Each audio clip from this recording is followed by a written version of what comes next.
Olá pessoal, tudo bem com vocês? Dessa vez começando um vídeo com uma pegada um pouco diferente, vocês não estão me vendo aí na tela, mas hoje estaremos começando com nossa série de podcasts aqui no canal Cristão Bíblico.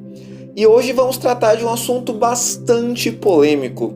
No entanto, polêmico hoje, mas doce outrora. Se você estuda um pouco de história da religião, você vai perceber, vai ver o nome de um cara chamado Johann Tetzel. E Tetzel, juntamente com muitos outros líderes religiosos dos séculos anteriores, eles pregavam, conclamavam as pessoas não a irem para o céu por amor a Cristo, mas a irem para o céu para fugir do inferno. Se você já assistiu, por exemplo, o filme de Lutero, tem uma cena lá, inclusive o ator que faz o Johann Tetzel é o mesmo ator que fez o Dr. Octopus em Homem-Aranha 2, né? Lá com o Tobey Maguire. Tem uma cena lá que é terrível, gente. Ele coloca fogo na própria mão para dar a ideia de que as pessoas tinham que comprar indulgências para fugir do fogo do inferno, porque seria terrível e as pessoas não deveriam permanecer naquele lugar, vivendo da forma que viviam, mas sim comprar sua passagem, indulgência, para ir para o céu, porque o inferno é muito ruim. Mas hoje, gente, se a gente permanece com o mesmo conceito de inferno daquele tempo, como muitas igrejas cristãs ainda permanecem, a gente tem um problema conceitual, porque se naquele tempo o inferno era algo tão terrível e mostrava uma face de um Deus terrível e vingador, hoje, por que não se fala tanto quanto se falava naquele tempo? Porque é um tema impopular falar sobre o inferno hoje. Esse é o tema, fica ligado depois da vinheta que a gente vai começar a nossa discussão.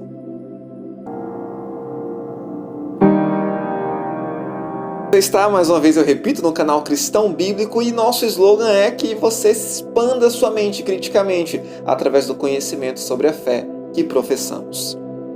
Fica até o final desse podcast porque eu vou te mostrar que muita gente não está tendo o seu conceito de inferno biblicamente, mas o conceito de inferno está mais baseado na mitologia do que na Bíblia.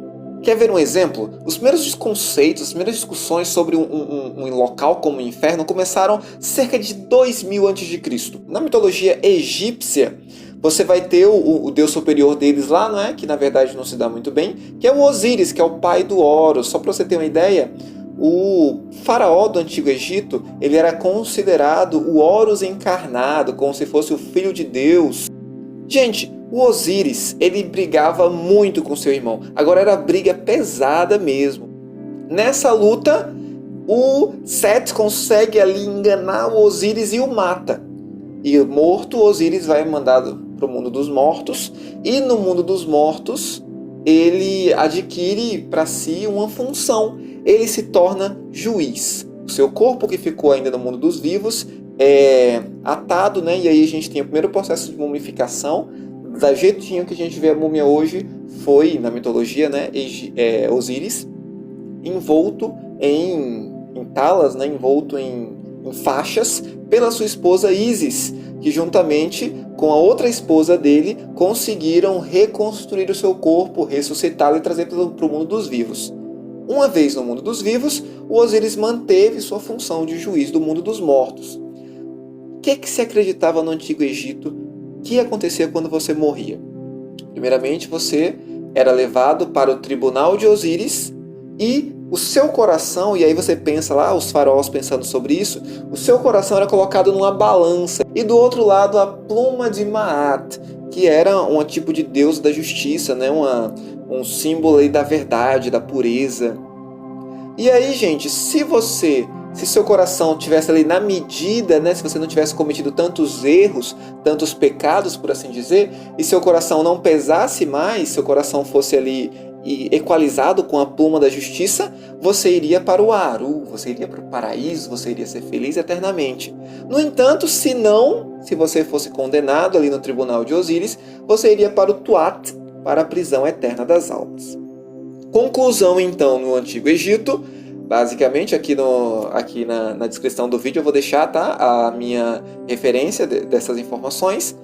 Conclusão, há um lugar no submundo onde as pessoas são punidas ou presas eternamente. Ou elas vivem eternamente bem, ou elas vivem eternamente presas. E a gente segue um pouquinho ali na história, né? A gente já vai ali para Grécia, para Homero. E Homero, como você sabe muito bem, ele foi o escritor da Ilíada, da Odisseia. Vamos lá.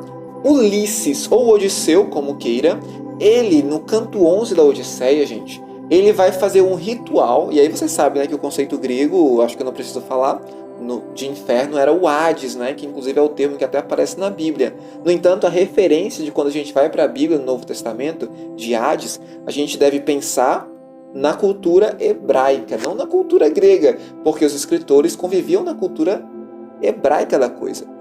Então você pega, por exemplo, o inferno em Ulisses, em A Odisseia, que é a história de Ulisses. E aí você pega, vamos lá, no canto 11, Ulisses vai praticar um ritual necromante para conseguir se comunicar ali com algumas pessoas que já haviam morrido. Então, se você quiser dar uma olhadinha, vá lá para o verso 65 do canto 11 da Odisseia e você vai ver que ele faz um ritual com sangue, com animais mortos, no monte e invoca a presença de algumas pessoas que já morreram. E aí ele vê Aquiles, ele vê a sua mãe, ele vê quem ele queria, que era o mago Tiresias, né? O oráculo Tiresias. E Tiresias que vai dizer como é que ele pode voltar para Ítaca. Ok, gente, então a conclusão que a gente chega é que no pensamento grego, retratado por Homero na Odisseia, o Hades, o local dos mortos, é um lugar em que as almas permanecem conscientes de seu estado, sem vida, fora do mundo dos vivos, e sabem o que podem fazer e o que não podem fazer. Quer ver um exemplo disso? É quando Odisseu tenta entrar em contato, ali, tentar dar um abraço na sua mãe, que já havia falecido, e ele nem sabia, ele descobre que naquele momento, é muito triste esse canto da Odisseia, e ele tenta abraçá-la, mas não consegue, ela se desvencilha porque é só uma sombra agora. Os mortos sentem tristeza e conseguem se comunicar, de acordo com essa ideia de inferno aqui colocada na Odisseia. Em Roma, gente, no conceito romano da coisa, o inferno ele vai ser representado pelo poeta Virgílio na Eneida. E aí o que acontece na Eneida, né? Enéas desce ao mesmo Hades para conversar com seu pai, só que diferente de Ulisses, ele não só contempla uma face do Hades numa montanha. O Enéas, ele de fato desce ao inferno.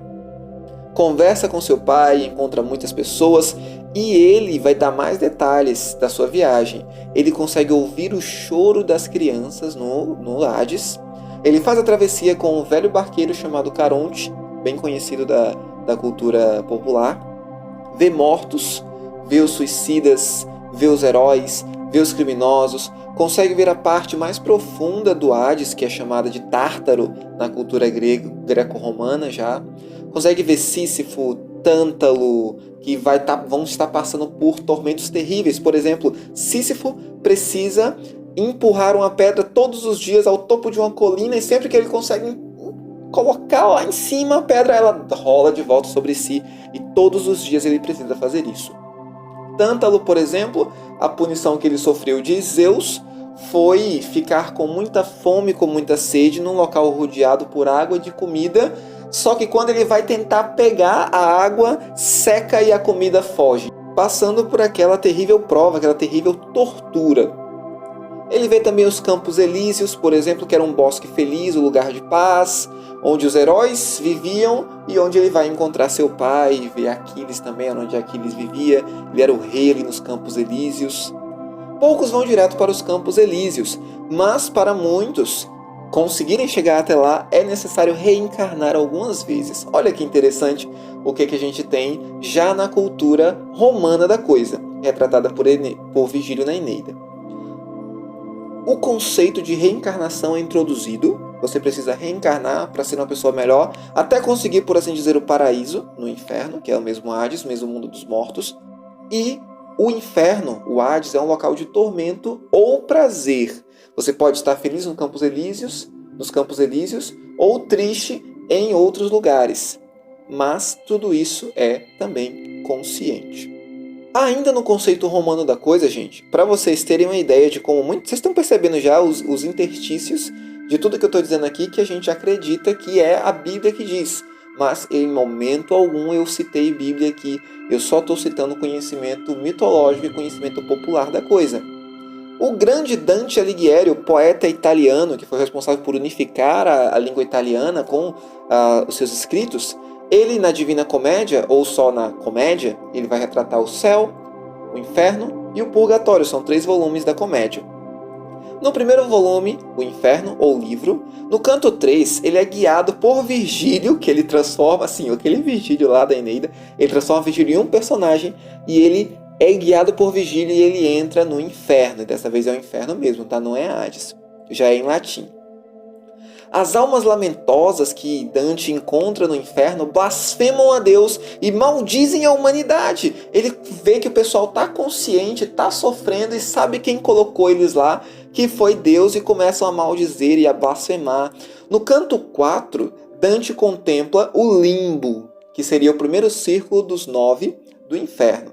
No limbo, ele vê boas pessoas, vê as crianças que não foram batizadas, vê sábios e poetas não cristãos. Ou seja, no limbo é a primeira fase, a fase mais light, por assim dizer, do inferno. E ali pessoas boas que não aceitaram o cristianismo estão ali, crianças que não foram batizadas, por isso que o pedobatismo é essencial em algumas religiões, porque se você não batiza a criança morre, ela morre pagã, então ela vai diretamente para o inferno. Embora fique no primeiro círculo, e é isso que Dante contempla. Ele vê também sábios e poetas como Sócrates, Aristóteles, Platão, todos esses residem nesse primeiro ciclo do inferno. Percebam que aqui, nesse primeiro círculo do inferno, Dante vai colocar pessoas que não são cristãs, que não foram salvas de fato, elas não vão para o céu. Elas vão para o primeiro círculo do inferno. E aqui, as pessoas boas de verdade, as pessoas boas e cristãs, elas não estão no inferno, como nos outros conceitos que a gente viu. Elas estão no céu. Então, pela primeira vez, a gente vai ter aí um princípio de dissociação entre céu e inferno. Dante contempla também vários círculos de tormentos com variadas formas de tortura que não vale a pena citar aqui. Você pode consultar esse livro na internet. E na última camada, na 9ª camada mais central do inferno, onde o fogo queima mais quente, ele vê Satanás. E Satanás, sim, de fato, Satanás, ele vê ele como um ser feio, vermelho, com asas de morcego, dentes grandes e garras, usadas, sabe para quê?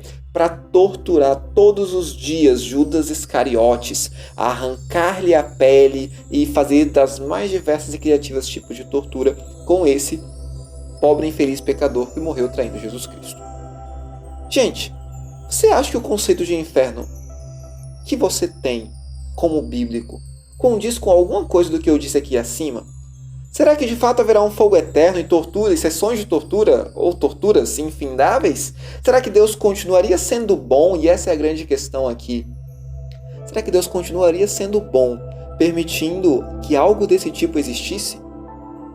No próximo vídeo a gente vai estar discutindo sobre o conceito bíblico de inferno, o conceito hebraico. Gente, eu vou logo adiantar para vocês, muitas das coisas que eu citei aqui em mitologias para vocês não pertencem, embora sejam incluídas popularmente, porque a gente pega muita coisa da nossa cabecinha, da cultura e da mitologia e joga dentro da Bíblia. E acredita piamente, pagando, que isso é bíblico. Mas, gente, muita coisa que a gente viu aqui não é da Bíblia. Não perca o próximo vídeo que a gente vai estar vendo o conceito de inferno no Antigo Testamento. Muita gente que diz que Deus no Antigo Testamento é terrível. Como será que o inferno, o Sheol em hebraico, é representado então no Antigo Testamento? Não perca, te vejo lá.